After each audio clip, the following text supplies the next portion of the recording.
Wa idza sa'alaka ibadi anni fa inni qarib. Udah dijawab kok sama Allah ya. Jika hambaku bertanya kepadaku di mana aku, enggak usah jauh-jauh bilang di aras, di langit. Apa kata Allah? Qarib, aku sangat dekat.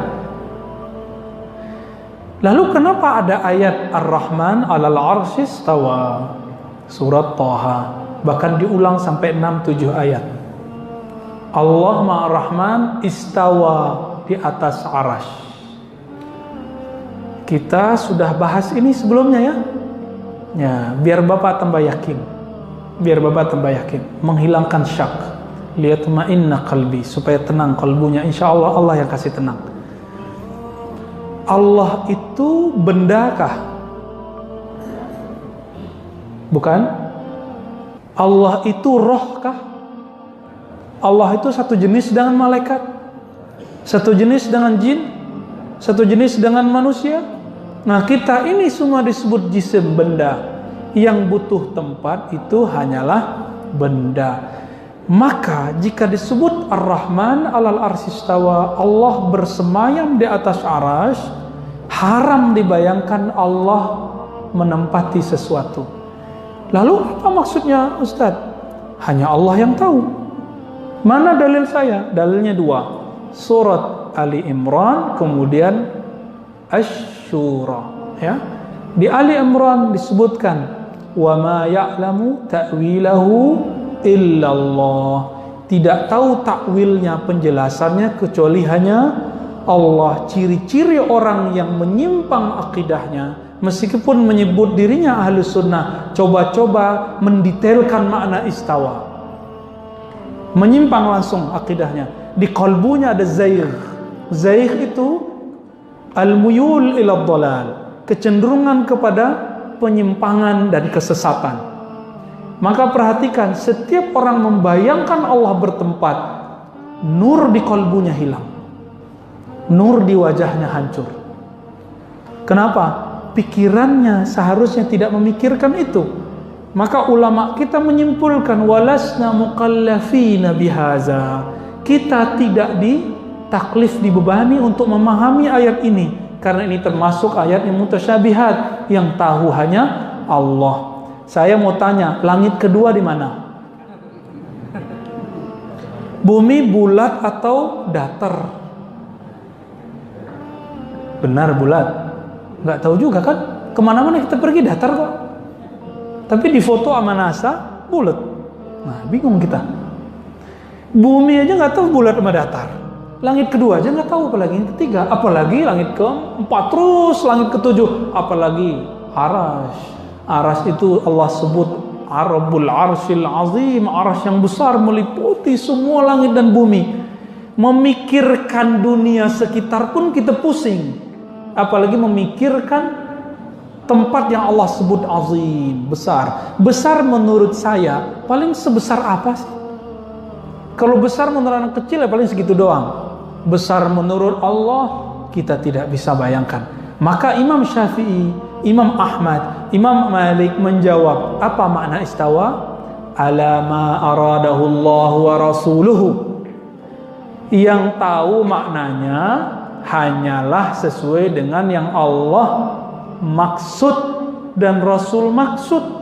Yang Allah maksud mengenai istawa, siapa yang tahu? Gak tahu. Kita gak tahu, kita cuma dapat ayatnya. Gak usah jauh-jauh. Di mana roh Bapak? Yas'alunaka 'anir ruh, mereka bertanya kepadamu mengenai hakikat ruh. Ruh itu di mana? Hubungannya bagaimana dengan badan? Karena ada orang dipotong tangannya hidup, masih hidup. Dicangkok jantungnya masih hidup. Cangkok otaknya masih hidup. Terus roh itu di mana? Kita aja sampai hari ini tidak tahu roh di mana. Profesor kedokteran sampai hari ini nggak tahu roh di mana. Bahkan mereka nggak percaya ada roh.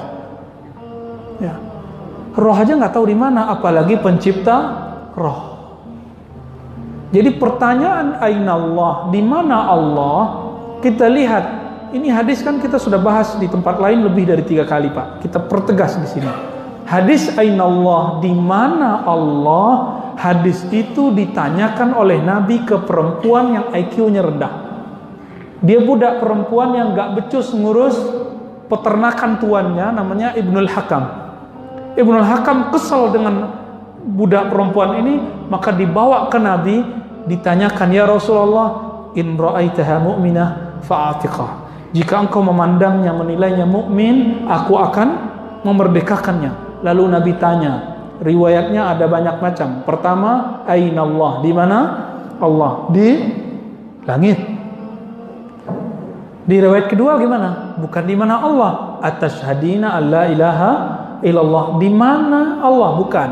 Tapi apakah kamu bersaksi tiada yang disembah selain Allah? Lalu dia mengatakan asyhadu alla ilaha illallah. Saya mau tanya Pak, kalau ada non muslim mengatakan Allah di langit, dia langsung masuk Islam nggak?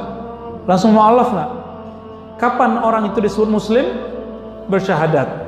Atas dasar ini, maka hadis aina Allah harus dijelaskan dengan hadis yang kedua, atashhadina alla ilaha illallah. Sebanyak itu hadis, kok sibuknya mah hadis aina Allah? Di mana Allah? Nggak ada kerjaan, ya? Nggak ada kerjaan. Bolehkah menanyakan aina Allah? Bagi ulama yang memandang hadis ini sahih, sebagian mereka membolehkannya. Namun dalam ilmu akidah, setelah dibandingkan dengan ayat yang jelas lebih sahih daripada hadis ini, laisa kamitslihi syai', tiada yang menyerupainya sesuatu pun. Jika sesuatu selain Allah bertempat, maka Allah tidak bertempat.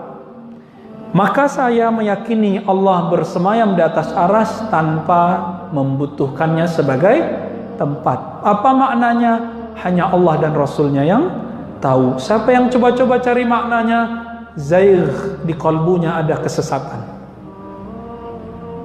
Lalu kalau ditakwil dengan arti menguasai, bagaimana? Itu berbeda bab. Kita nggak mau bahas malam ini, ya.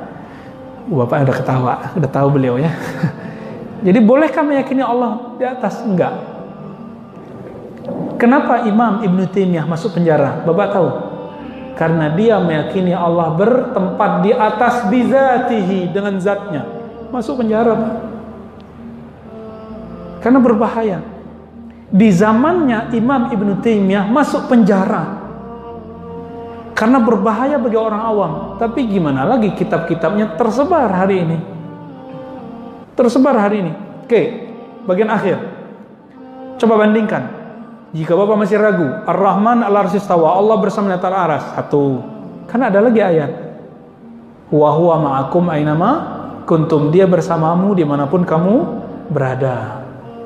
Ayat-ayat ini bukan untuk dipikirkan. Ada lagi, fa aina matwallu fasamma wajhullah, kemanapun kamu mandang di situ ada wajah Allah.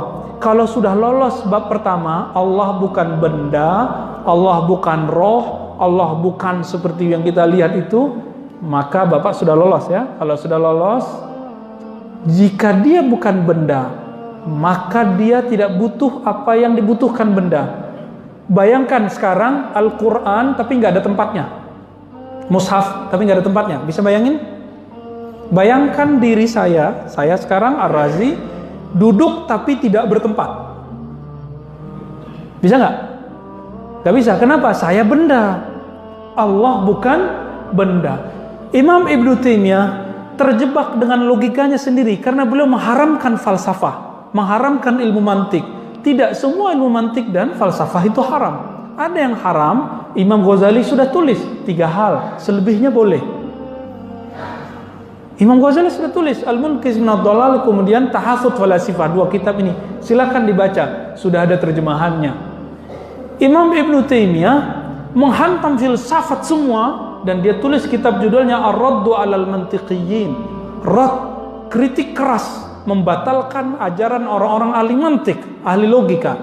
Maka dia buat teori baru, dan teorinya itu yang membuat dia terpenjara dalam pikirannya sendiri. Imam Ibn Taimiyah dengan segala kecerdasannya dalam ilmu hadis dan fikih, ternyata beliau terjebak dengan logikanya. Apa kata beliau? Mana mungkin Allah itu tidak bertempat? Karena kita tidak bisa bayangkan sesuatu tidak bertempat. Terjebak nggak? Terjebak. Kenapa? Itulah akibat mengharamkan ilmu mantik. Maka Imam Ghazali mengatakan, orang yang nggak kenal ilmu mantik, fala yusaqu bi ilmih, tidak dipercaya ilmunya. Oh, dijawab lagi. Imam Ghazali itu kan dikritik sama muridnya. Dia ingin memuntahkan filsafat, tapi kemudian tidak bisa keluar. Kenapa? Sudah mendarah daging, meracuni tubuhnya. Itu yang ngomong kan belum tahu Imam Ghazali sudah tobat. Ya, Imam Ghazali kan sudah kasih buku. Judulnya Al-Munqiz Minad Dhalal. Kita khatam 95 kali Pak buku ini. Pengen tahu Ghazali itu siapa sih? Ternyata beliau sudah melewati filsafat, ilmu kalam, kebatinan, sampai menjadi seorang sufi.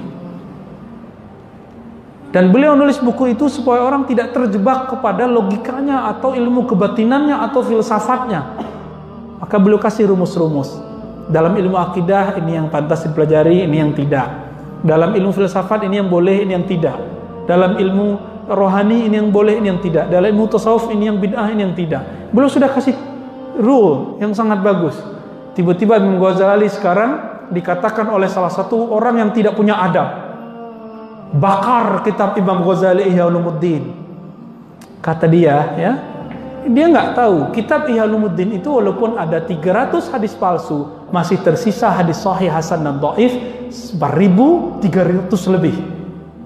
4.300 lebih banyak dari jumlah hadis yang ada dalam sunan yang ke-6, Sunan Ibnu Majah. Berarti dia nggak baca Ihya Ulumuddin dari awal sampai akhir, ya, ngoceh tapi nggak tahu ilmunya. Imam Ghazali sendiri mengatakan bid'ati fil hadis muzjah, kemampuanku dalam hadis standar, tapi standarnya dia satu buku hadisnya 5 ribuan. 5 ribuan Pak, walaupun kemudian ada hadis dhaifnya, kan masih tersisa banyak. Nah, orang-orang yang begini sekarang kayaknya dia udah baca semua gitu ya kitab-kitab itu, ternyata enggak. Imam kritikus terhadap Imam Ghazali itu ada yang punya otoritas, namanya Ibnul Jauzi, imam ahli hadis palsu. Beliau keluarkan hadis-hadis palsu, lalu beliau ringkas kitab itu, judul kitabnya Minhajul Qasidin. Diikhtisar lagi oleh kakek guru Ibnu Taimiyah. Ibnu Taimiyah punya guru, gurunya punya guru, namanya Ibnu Qudamah Al-Maqdisi. Namanya Mukhtasar Minhajul Qasidin. Imam-imam salafi pakai kitab itu. Kok dia bilang bakar kitab itu? Ya, nggak tahu sejarah.